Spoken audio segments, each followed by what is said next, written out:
Ladies and gentlemen, please welcome the Roseville Wrecking Ball. The Roseville Wrecking Ball.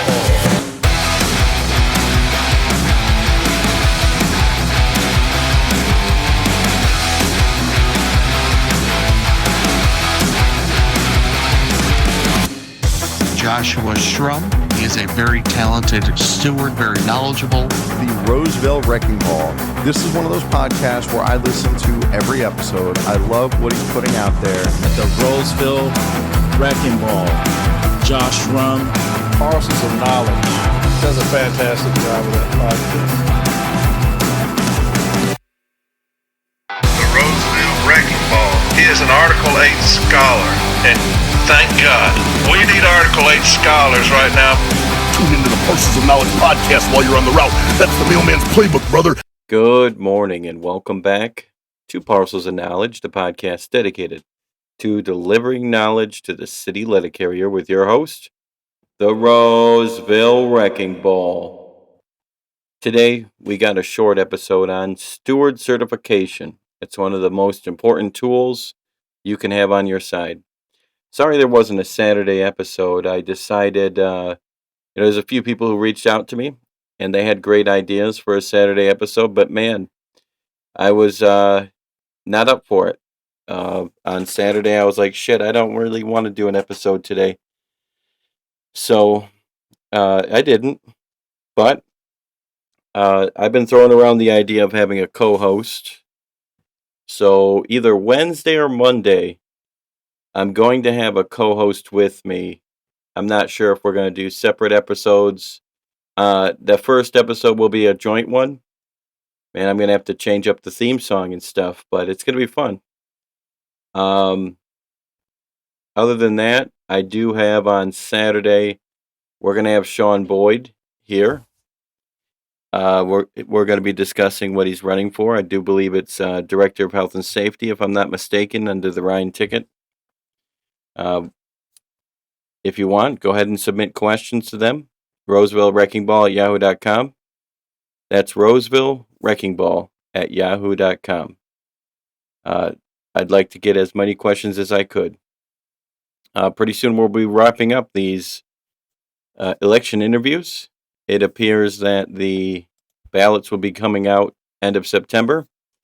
And it's just about time that I stop doing as many election episodes. So if you want to be on the podcast, reach out to me because pretty soon I'll be ending the ability to slate anything with me. So let's move on to the steward certification.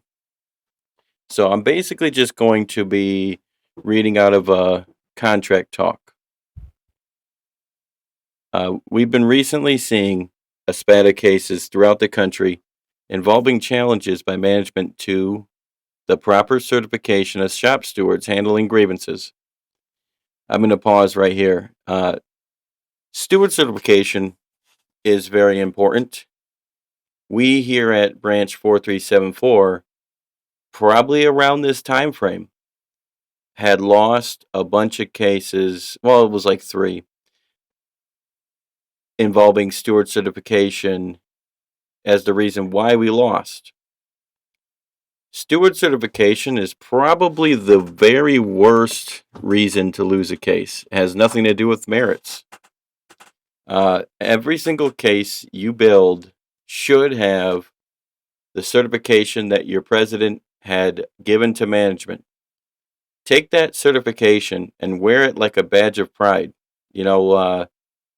Frame it in your goddamn office if you have to, if you even have an office. But you need to keep that certification and put a copy of that in every single case file. That's one of the most important documents because you can have 1,000-page case file and lose the case because you needed to have 1,001.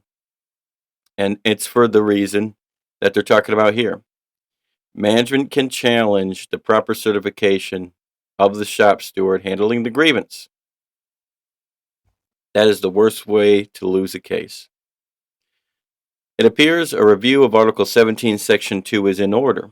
Article 17, Section 2A, Appointment of Stewards, states, the union will certify to the employer in writing a steward or stewards and alternates in accordance with the following general guidelines. Where more than one steward is appointed, one shall be designated chief steward.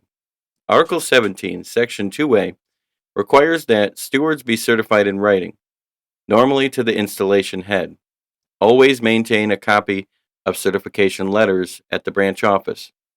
When new shop stewards are added, send an updated certification letter before the new steward begins his or her duties. That means whenever a shop steward is replaced, not only certify the new steward, but make sure that the old steward is removed from the updated letter. Remember that proper use of shop steward certified under 17.2.a means that a steward certified to represent carriers in a specific work location is not certified to represent carriers in another work location. A steward certified to be a steward in Unit A within an installation cannot be used as a steward in Unit B without proper certification for that unit. An alternate method to the use of shop stewards, as contemplated in 17.2.a, is Section 17.2.b, which states, at an installation, the union may designate in writing to the employer one union officer actively employed at that installation to act as steward to investigate, present, and adjust a specific grievance, or to investigate a specific problem to determine whether to file a grievance. The activity of such union officer shall be in lieu of a steward designated under the formula in Section 2A and shall be in accordance with Section 3. The union has always defined officer in a rather broad term. However, we were recently unsuccessful with a regional arbitration case where the EEO officer of a branch, a non-elected position, was assigned to act as a shop steward, and management argued that the person was not an officer of the branch. While we disagree with management's narrow interpretation, care should be taken when assigning officers under the provisions of 17.2.b. In addition, the parties agreed in National Pre-Arbitration Settlement M-1267 that actively employed includes full-time officers from the branch who are employed at the installation. The work of these officers acting in lieu of shop stewards should be compensated pursuant to Article 17, Section 4, which deals with the payments of stewards. Article 17, Section 2C allows the union to certify a representative who works in a different installation to act as a shop steward in other installations of 20 or fewer employees. Such certification must be in writing. Article 17, Section 2D is the catch-all for many of the other assignments of shop stewards in states. At the option of the union, representatives not at the employer's payroll shall be entitled to perform the functions of steward or chief steward, provided such representatives are certified in writing to the employer at the area level. 17.2.d allows the union to assign representatives not on the employer's payroll to act as shop steward. These individuals do not have to be officers of the branch, though they may be, nor do they have to work at the installation to which they are being assigned. Importantly, these individuals must be certified in writing to the area.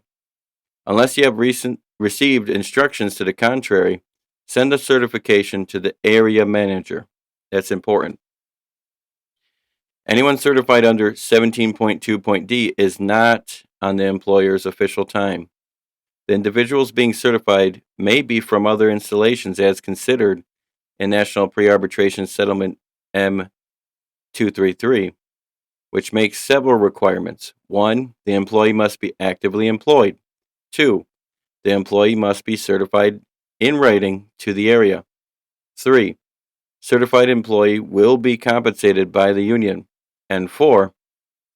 Will act in lieu of a steward as designated in Article 17, Section 2A. In addition, pursuant to Step 4, M798, former employees will be allowed to act in lieu of shop stewards.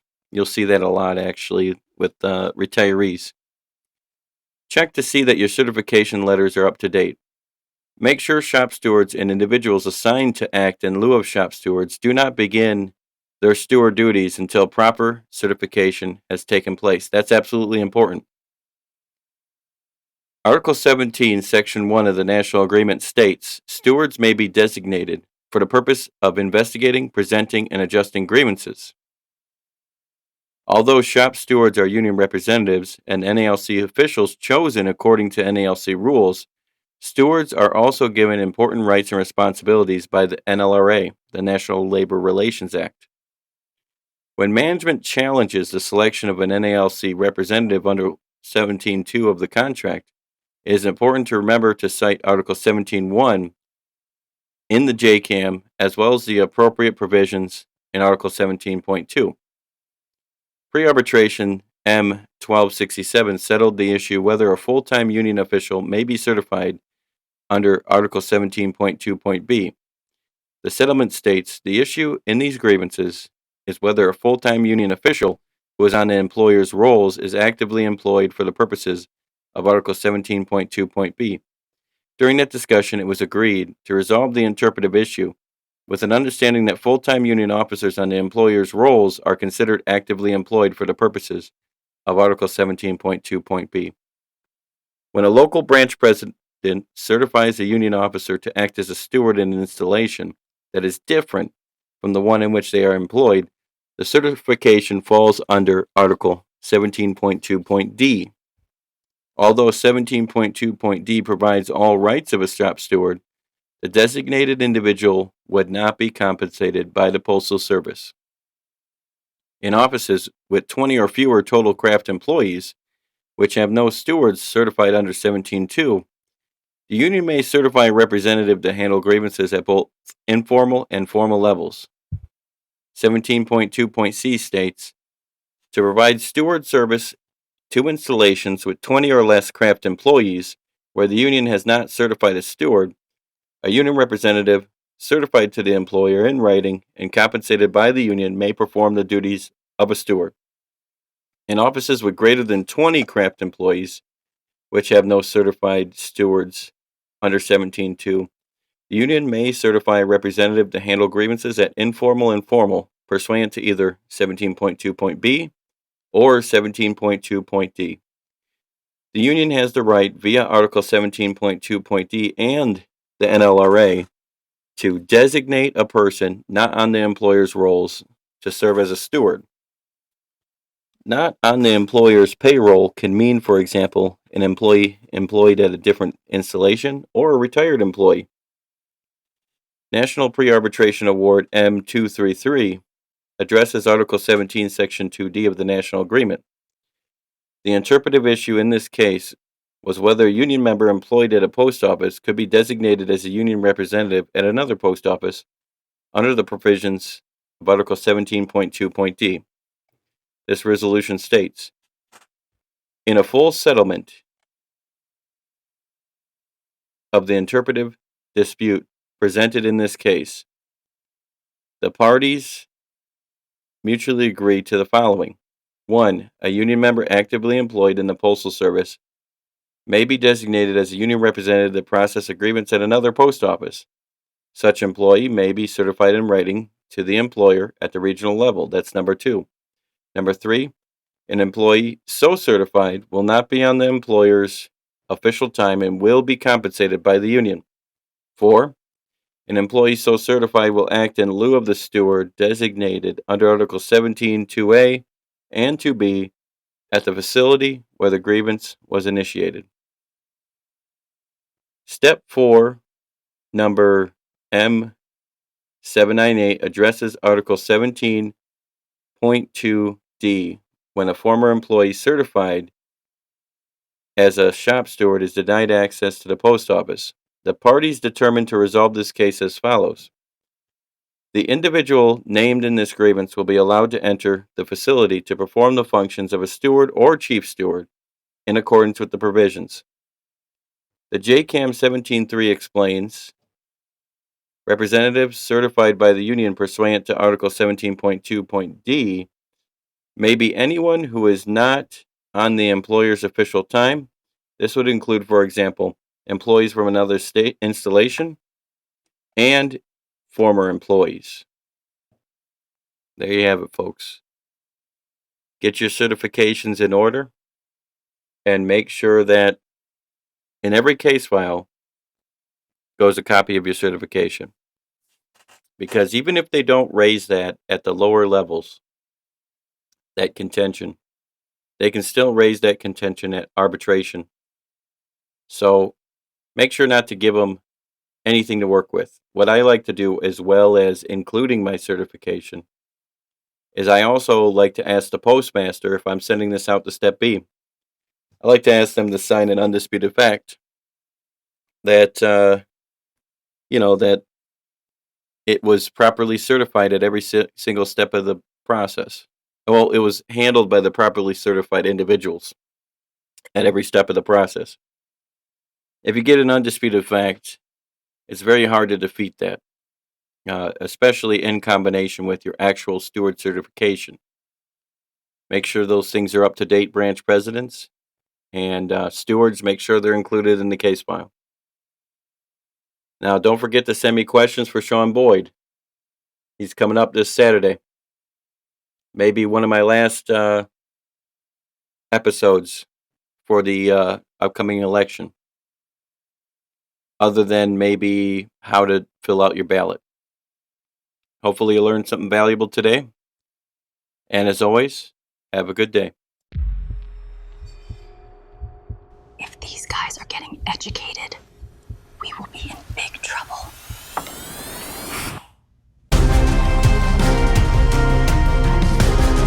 Management's been weighing you down like a bag of wet catalogs, but you don't gotta take it. You strap on the elbow of education, dig it? Ladies and gentlemen, please welcome the Roseville Wrecking Ball. The Roseville Wrecking Ball. The Roseville Wrecking Ball is an Article 8 scholar, and thank God, we need Article 8 scholars right now. The grievous genius, the Roseville Wrecking Ball, doing amazing work. Tune into the Parcels of Knowledge podcast while you're on the route. That's the mailman's playbook, brother.